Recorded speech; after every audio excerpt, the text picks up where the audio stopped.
All right, Pierre, day one, line combinations were revealed. Day two, the starting netminder. I would assume every single player on Team Canada at one point or another would have felt some frustration towards Jordan Binnington, the competitor, the character that he is out there. He is now their teammates, and he is their starting goaltender against Sweden. Jordan Binnington might have threatened to drop the gloves with half the players in that Canadian dressing room at some point in his career. But, and, you know, Jon Cooper dropped a little piece of info when he said Jordan's been our guy. So that means that they've been leaning this way but keeping a secret for quite a while. And the reality is Binnington and Nathan Hill really were the first two that they selected as a management group for a while before deciding on that third goalie before December 4th in Sam Montembeault. I will tell you behind the scenes that I think Team Canada still would have loved to have had an extra month before deciding the last goalie, because it's, you know, obviously the most vulnerable position on this roster. Guys get hot. You know, as it was mentioned to me, Mackenzie Blackwood changes teams and he really takes off in Colorado. So a lot had changed, but it is what it is. It's the same rules for everyone, and they have to pick their three goalies. In the meantime, up front, Sidney Crosby started day one at center. Subtle little shift over to the wing today. Nate MacKinnon took over in the middle. Now, MacKinnon tried to throw you a little bit of a curveball, made us, I think that's gaslighting what he did to us. But we think that this was a tweak and a change for today. I'm not sure how big a deal it is, but it's notable anytime there's a change on a line like that. He's making me second guess my ability to read a practice, because he didn't do that. Nate MacKinnon literally said, I was playing center yesterday too. What are you talking about? And I think they're being cagey. We checked the tape. You know, we know Sidney Crosby's not 100%. We all know the story about all the drama in terms of would he be here? Is he playing? We know he's playing. But where he's going to play now is going to be interesting given what we saw today. And at the end of the day, best on best hockey has a rich history of Team Canada players where they're loaded at center and centers are playing wing and they're interchangeable. So it's not that shocking, except that obviously Sidney Crosby's one of the greatest centers ever, and he's the captain of the team. So the power play, we were keeping a close eye on it today. I have to say, I mean, it's only the second practice, and it's going to take lots of time. So this is not to panic in any way, shape, or form in covering this team. But that top power play unit struggled a little bit today. Some of their zone entries, it wasn't going smoothly. They didn't get a lot of great looks. And it seems, Pierre, the common theme in chatting with some of the guys afterwards is maybe being a little too polite out there. Well, you're a power play snob because you get to cover the Oilers' power play over the last few years. That literally is probably the best power play in NHL history. So your standard's probably a little higher than others. Sure. It's practice. They're not going to try and hurt each other, right? Yeah. So they're not going to shoot through each other, right? Right. So if too much passing, they're not firing pucks through each other where they normally would shoot. Right. But we were both in the Connor McDavid media availability, and he said, yeah, there's a danger of overpassing. You know, and Cale Makar said to me, you know, we need to be a little more selfish. You know, when the lane is there, I got to take the shot. And you know where Cale Makar sets up at the top of that power play.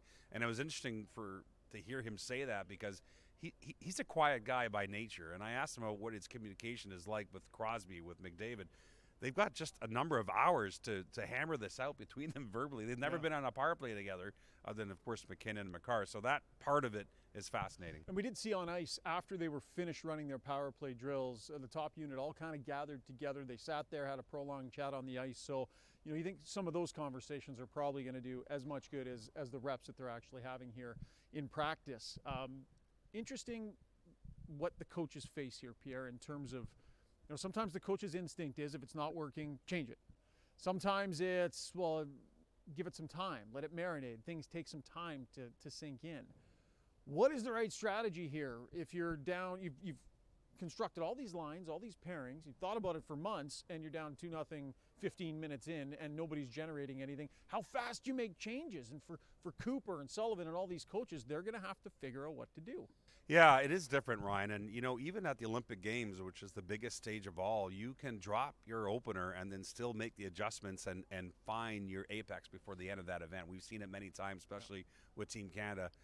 You're going to lose a game starting Wednesday night if you're Canada against Sweden, and you're in a deep hole. I mean, this is a very short event with very little wiggle room.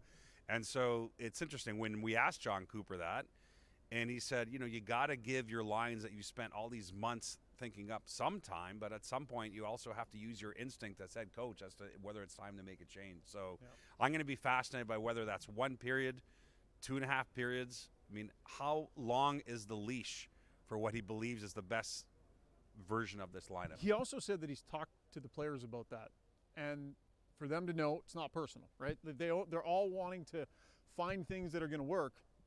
And if they make changes, it's just because everybody's trying to do the right thing. And so the players, I think, to a degree, will expect it if and when it comes, and they recognize as much as anybody if something's not working. And here's the other, we touched on this a bit yesterday, but he was asked again today about the longer TV timeout in this tournament. Yeah. There's an extra 30 seconds there. I will tell you right now, again, that Team Canada's talked about this internally. They have an opportunity to play their best player more than a normal NHL game because of that. And I think they will. I think they're trying to be cagey about it. But I'm telling you, I think we're going to see the big dogs more than you would in normal NHL. Yeah, that extra 30 seconds, every time you come back from break, it doesn't matter who was just on the ice. So if McDavid and company were just on the ice for a $140 shift, they'll be fresh and ready to go again. It'll be interesting to see how much he's willing to play those big guns. Before we wrap up here, quick focus on Team Sweden, Canada's first opponent. Some tweaking in and around the D pairings. You have a better sense of who's out, and just by virtue of who's out, that might tell you how good this blue line will be. Wow, yeah, that's a deep blue line for Sweden. Rasmus Andersson was the 7th D on this day in practice. Forsling was back at practice, and he was on a pairing with Dahlin, and Sam Hallam, the head coach for Sweden, confirming that Andersson is out. And it was not an easy decision because Andersson's one of his few righties.